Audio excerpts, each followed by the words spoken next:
Good morning, Barry Bryson here, thanking you for joining me for another 5 good minutes with the Word. We have a few more episodes to study the book of Zechariah. We're in that final part of the book of Zechariah in which the images are so vivid and yet what they immediately mean really is elusive, to me at least. And yet the specific prophecies about Jesus, about the Messiah in this book really are adding up. And we're going to take our last study period just to list those and talk about some of the things that we've learned from the book of Zechariah. I think the last few days, as we have gotten into the prophecies of the Messianic age, especially verses chapter 10, 11, 12, and today in chapter 13, I think you may be sharing my pain, or at least my befuddlement, because I don't know what this stuff is about. There are certain things that we can find as pegs and images that we can identify, but what specifically is being addressed is kind of beyond our identification. We can't forget that in the same way that the book of Revelation uses Greek and Roman, particularly Roman imagery, and co-opts that imagery for God's use in order to communicate God's prophetic message. Zechariah does that with Babylonian and Persian imagery, and much of that imagery escapes us. Anyway, let's read chapter 13 today, and again, we're going to see some specific things mentioned that we know exactly what that is, but they are those gems are embedded in these vivid images that are bewildering, at least to me. Okay, so in chapter 13, he's going to be talking about the cleansing of Israel and the punishing of the false teachers, and then the striking of the shepherd. And there will be a reaffirmation of the covenant that God has with Israel, which was a marriage covenant. Now, he's already done this in chapter 10, verse 6, and to my discredit, I didn't even mention it when we got there, and I'm sorry about that, but we will mention it again today because it's how chapter 13 ends, is with the reaffirmation of the covenant, the special covenant between God and his people. Let's read chapter 13.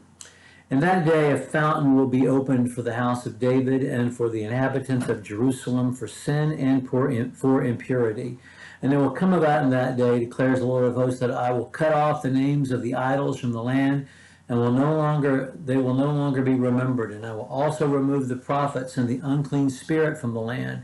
And it will come about that if anyone still prophesies, then his father and mother who gave birth to him will say, "You shall not live, for you have spoken falsely in the name of the Lord." And his father and mother who gave birth to him will pierce him through when he prophesies. Also it will come about in that day that when the prophets will each be ashamed of his vision when he prophesies, and they will not put on a hairy robe in order to deceive. But he will say, "I am not a prophet, I am a tiller of the ground, for a man sold me as a slave in my youth." And one will say to him, "What are these wounds between your arms?" Then he will say, "Those with which I was wounded in the house of my friends." And now we have a poetic section. "Awake, O sword, against my shepherd and against the man, my associate or co-worker, helper, declares the Lord of hosts. Strike the shepherd, that the sheep may be scattered. And it will come about in all the land, declares the Lord, that 2 parts in it will be cut off and perish, but the third will be left in it. And I will bring the third part through the fire, refine them as silver is refined, and test them as gold is tested. They will call on my name, and I will answer them.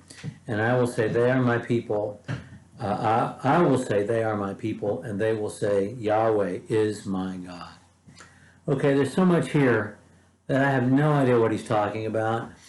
He has purged idolatry from his people Israel at this point, and yet this seems to imply that there's still specific idolatry going on, false teachers going around in hairy robes pretending to be. And we have The killing of children by their parents, these false teachers, and they're going to run them through because they're prophesying what's wrong. I don't know what in the world this is talking about. I do know that this section ends with the reaffirmation of the covenant. You are my people and I am your God. That is a play on the marriage covenant, the ancient marriage covenant, and it's the covenant between God and his people. It's mentioned as being severed in the book of Hosea. You're not my people, I'm not your God. So there is this covenant, this eternal covenant that's being affirmed in verse 9 between God and his people. In Matthew chapter 26, verse 31, applies verse 7 to what specifically happened when Jesus was arrested. And it's happening against God's shepherd, so it seems to be that specific.